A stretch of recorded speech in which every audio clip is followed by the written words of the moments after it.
നമസ്കാരം, ഞാൻ ജസ്ലി മരിയ ജോസ്. പുതിയൊരു വീഡിയോയിലേക്ക് എല്ലാവർക്കും സ്വാഗതം. നമ്മൾ ഒരു ആളെ അളക്കുന്നത് അല്ലെങ്കിൽ അയാൾ എങ്ങനെയാണെന്ന് തീരുമാനിക്കുന്നത് അയാൾ നമ്മളുടെ അടുത്ത് എങ്ങനെ പെരുമാറും എന്നതിനെ ആശ്രയിച്ചാണ് അല്ലേ? അതെ.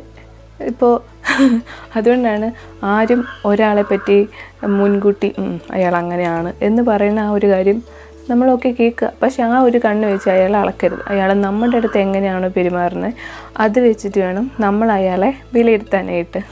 ഒരു സംഭവം പറയാം. ഒരാൾ എൻ്റെ അടുത്ത് വളരെ നന്നായിട്ട് പെരുമാറി. ഞങ്ങളുടെ ക്ലാസ്സിൽ പഠിച്ചുകൊണ്ടിരിക്കുന്ന സമയത്താണെങ്കിലും ഞങ്ങളുടെ ക്ലാസ് വളരെ സങ്കീർണമായ ഒരു സമയത്ത് കൂടെ കടന്നു പോയപ്പോഴെല്ലാം ഈ ഒരു പർട്ടിക്കുലർ വ്യക്തി എന്തൊക്കെയാണ് ആവശ്യമുള്ള സമയത്ത് ആവശ്യമുള്ള കാര്യങ്ങൾ ഇങ്ങനെയൊക്കെ ചെയ്യുക എന്നൊക്കെ പറഞ്ഞ് വേണ്ട ഉപദേശങ്ങൾ തരുന്നു. മൊത്തത്തിൽ എല്ലാ കാര്യങ്ങളിലും നമ്മളെ അങ്ങ് നന്നായിട്ടങ്ങ് സപ്പോർട്ട് ചെയ്ത് അങ്ങ് മുന്നോട്ട് കൊണ്ടുപോയി. അപ്പോൾ നമ്മൾ ആ ഒരു പ്രതിസന്ധി ഓവർകം ചെയ്തു. അപ്പോൾ ഞാൻ എങ്ങനെയായിരിക്കും ആ ഒരു വ്യക്തിനെ അളക്കുന്നത്? വാവ്, നമ്മുടെ ഏതൊരു പ്രതിസന്ധി ഘട്ടങ്ങളിലും നമുക്ക് ധൈര്യമായി ആശ്രയിക്കാവുന്ന ഒരാൾ. ഹലോ, ഉണ്ട്, അപ്പുറം ഉണ്ട്, ഞാൻ അപ്പുറം ഉണ്ട്, ആ ഒരു ധൈര്യം നമുക്ക് തരുന്ന ആൾ. ആ ഒരു രീതിയിലായിരിക്കും നമ്മൾ അയാളെ അളക്കണത്. അതനുസരിച്ച് നമ്മൾ ആ ഒരു കാര്യം, അയാളുടെ ആ ഒരു പോസിറ്റീവ് കാര്യം മാത്രമേ നമുക്കറിയത്തുള്ളൂ. കാരണം നമുക്ക് അയാളുടെ ആ ഒരു വശം മാത്രമേ അറിയുള്ളൂ. നമ്മൾ അതനുസരിച്ച് അയാളെ വിലയിരുത്തി മൂന്നാമതൊരാളോട് അങ്ങനെ ആയിരിക്കും സംസാരിക്കുന്നത്, നല്ല രീതിയിലായിരിക്കും സംസാരിക്കുന്നത്. അതേപോലെ തന്നെ ഞാനും അടുത്തൊരു ഘട്ടത്തെത്തിയപ്പോൾ ആ ഒരു പർട്ടിക്കുലർ വ്യക്തിയെപ്പറ്റി എന്നോടൊരാൾ ചോദിച്ചപ്പോൾ എൻ്റെ അനുഭവങ്ങൾ ഞാൻ പറഞ്ഞു. ഫുൾ പോസിറ്റീവ് കാര്യം. ഈ കേട്ടയാൾക്ക് കൊള്ളാം, നല്ലൊരു ഇമ്പ്രഷൻ ഉണ്ടായല്ലോ. കാരണം നമ്മൾ കുറ്റം ഒന്നും പറഞ്ഞിട്ടില്ല, ഒരു നെഗറ്റീവ് പറഞ്ഞിട്ടില്ല, ഫുൾ പോസിറ്റീവ് മാത്രം. അത് പറഞ്ഞു, അവിടെ തീർന്നു.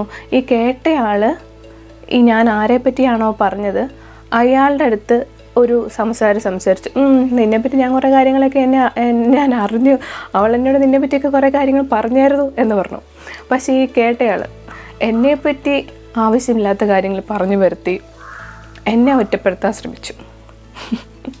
ഞാൻ പറഞ്ഞത് വളരെ പോസിറ്റീവായിട്ടുള്ള കാര്യമാണ്. പക്ഷേ ഈ പർട്ടിക്കുലർ ആൾ ആ ഒരു പ്രത്യേക ട്യൂണിൽ നിന്നെപ്പറ്റി ഞാൻ കുറച്ച് കാര്യങ്ങളൊക്കെ അറിഞ്ഞു, ആ ഒരു ട്യൂൺ വെച്ചിട്ട് ഇയാൾ വിചാരിച്ചു ഞാൻ ഫുള്ള് പറഞ്ഞേക്കുന്നത് നെഗറ്റീവായിരിക്കുമെന്ന്. മനസ്സിലായോ? ആ ഒരു നെഗറ്റീവ് കാര്യങ്ങളാണ് അയാളുടെ ട്രൂ നേച്ചർ. അത് അയാൾക്ക് മാറ്റാൻ പറ്റില്ല. ഞാൻ അയാളെപ്പറ്റി നല്ലത് പറഞ്ഞു എന്ന് അയാൾക്ക് അങ്ങ് വിശ്വസിക്കാൻ പറ്റത്തില്ല. മാത്രമല്ല ഈ ഒരാളുടെ ടോണും ഒക്കെ അങ്ങനെ ആയിരുന്നു തന്നെ. അപ്പോൾ ഇയാൾ എന്ത് ചെയ്തു? ഞാനിനി ആരോടും അടുത്തും സംസാരിക്കാൻ പാടില്ല, എന്നെ അങ്ങ് പൂർണ്ണമായിട്ട് റെസ്ട്രിക്റ്റ് ചെയ്യാൻ വേണ്ടി എൻ്റെ കുറ്റങ്ങൾ എല്ലാവരുടെ അടുത്തും പറഞ്ഞ് അങ്ങനെ ഒരു സറൗണ്ടിങ് ക്രിയേറ്റ് ചെയ്തു. കാലക്രമേണ എന്ത് സംഭവിച്ചു? ആൾക്കാരുടെ അടുത്ത് എനിക്ക് മിണ്ടണമല്ലോ, അവർക്കും എന്നോട് മിണ്ടേണ്ട അവസരം ഉണ്ടാവുമല്ലോ. അങ്ങനെ ഒരു അവസരം വന്നു കഴിഞ്ഞപ്പോൾ എല്ലാവർക്കും മനസ്സിലായി ആരാണ് റിയലായിട്ടുള്ള ആൾ, ആരാണ് ഫേക്കായിട്ടുള്ള ആൾ, ആരാണ് നുണ പറഞ്ഞു വരുത്തുന്നത്, ആരാണ് ഉള്ള കാര്യം മാത്രം പറഞ്ഞത് എന്നുള്ള കാര്യങ്ങൾ കാലക്രമേണ എല്ലാവർക്കും വ്യക്തമായി. ഞാനവിടെ കൂടുതലായിട്ടൊന്നും പറയേണ്ടി വന്നില്ല. മാത്രമല്ല ഈ ആൾ എന്നെപ്പറ്റി ഇങ്ങനെയൊക്കെ പറഞ്ഞു വെച്ചിട്ടുണ്ടായിരുന്നെന്ന് പോലും ഞാൻ അറിഞ്ഞില്ല. കാരണം അതെന്നെ യാതൊരു തരത്തിലും ബാധിച്ചില്ല. ഞാൻ ഓരോരുത്തരോട് എങ്ങനെ പെരുമാറുന്നു അത് വെച്ചിട്ട് ആൾക്കാർ എൻ്റെ അടുത്ത് തിരിച്ച് പെരുമാറാൻ തുടങ്ങി.